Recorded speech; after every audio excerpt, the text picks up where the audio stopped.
Okay. Okay, good afternoon, Ms. Smith. Thank you so much for joining me today on behalf of Jacksonville State University. Thank you for taking the time out of your very busy day to talk with me about hiring trends in your current position at Hoover City Schools.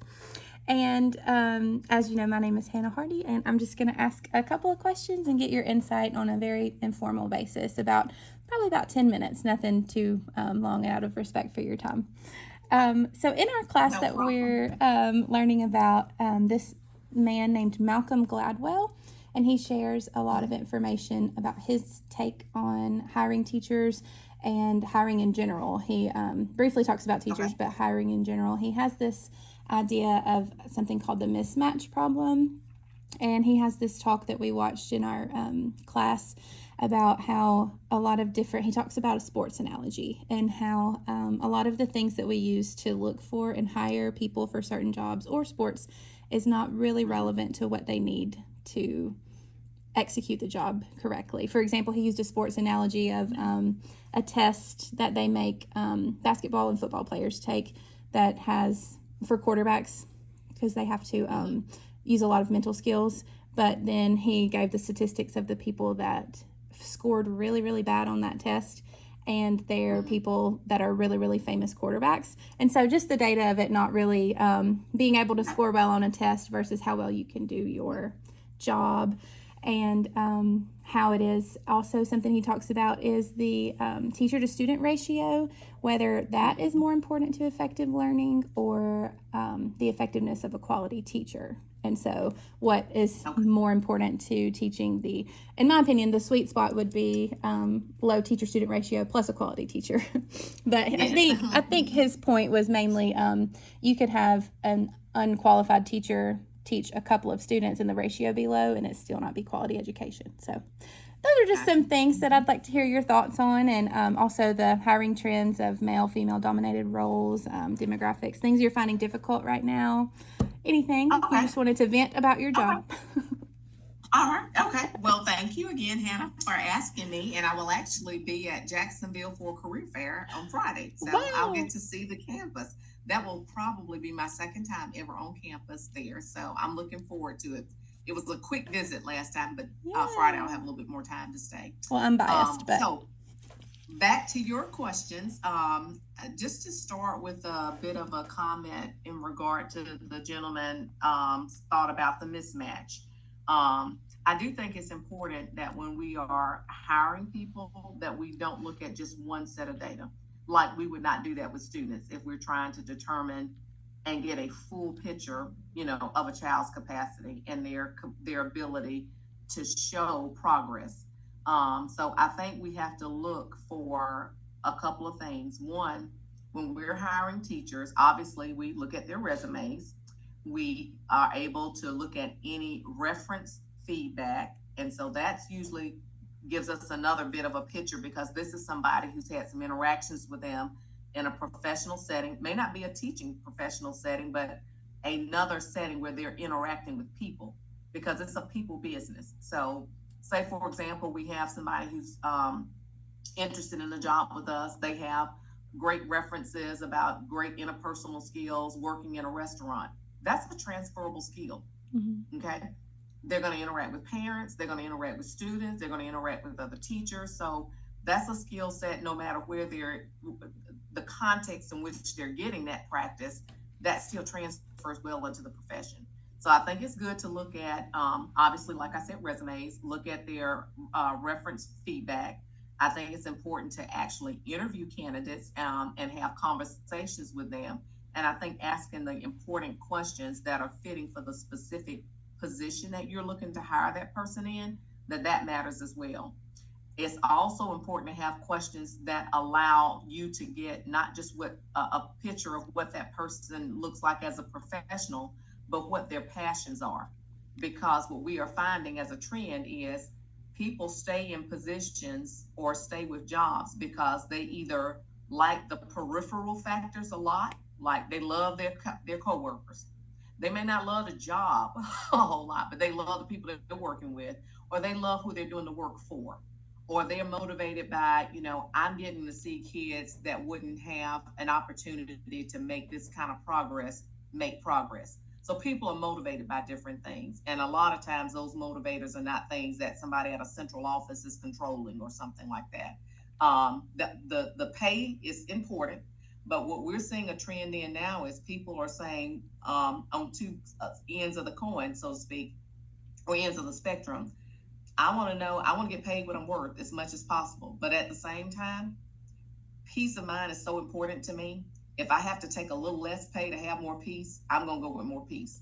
I think we're seeing that being a bit more of a trend where people have just really renegotiated their priorities, and they have decided that certain things matter more to them than, a number that shows up in their bank account. They want to know that they have access to other opportunities. So coming to a district and working somewhere that pays great, but there's no real opportunity to grow or build out their skill sets, or to be able to, participate in a benefit program that allows them access to some other kinds of services that may be beneficial for their families, like counseling support services and things like that. If they don't have access to financial benefits such as annuities and able to grow the income that they are getting, I hear more people ask about benefits than probably ever before, because they plan to utilize benefits. Mm-hmm. I think back in the day, people, you knew you had access to different things, but you didn't really access it. Maybe you didn't want to or need to, or thought it was inappropriate to, or whatever. But more and more employees are accessing the full spectrum of what's offered as part of their job. So having a good benefit package is important. Having options that allow people to be compensated well with competitive salaries is important. Having options that allow for some flexibility. One thing in particular I'll mention regarding our custodians, and when you need me to stop, just call time. But with our custodial staff right now, we're looking at doing something a little different with that population of our employees, because several of them have other jobs that they work, and what they would like to do is to do this part-time. Well, we kind of traditionally had a mindset that everybody's got to be a full-time employee. And in some instances, you have to have that, especially in a classroom with with the students. You can't, have a variety of people scrolling in and out of there. But we're seeing a lot of benefit that will probably come to fruition for us if we restructure how we offer up some of those positions. So I think it's necessary to have some full-time custodial positions and some part-time positions, giving us opportunity to have a morning crew and have a late afternoon, early evening crew for people, who are working other jobs and want to do the job, but, they can't commit to saying, I can be here full-time. We're seeing a little bit of that, of a trend somewhat with the bus situation and transportation. I feel like we're probably going to see this trend grow a little bit more, and that's where classroom teachers, especially those who are towards the end of their career and are looking at retiring probably within 3 to 5 years, having a bus route can increase that person's salary significantly by the double-digit thousands. So if I'm a person and I'm in my year 24 and I'm thinking I'm going to retire in 3 years, and they're going to take the average of the top 3 salaries that I've made in the last 10 years.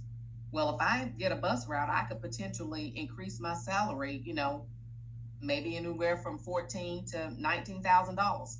Well, I'm going to get paid in retirement for the rest of my life based on what I've made in the last 3 years. You see what I'm saying? Mm-hmm. And so there are people who are, kind of rethinking that. Like, maybe in my last few years, if I feel like that's something I want to do and can do, I might look at that. So giving people other options within the organization where they're already employed is becoming more and more of an important thing.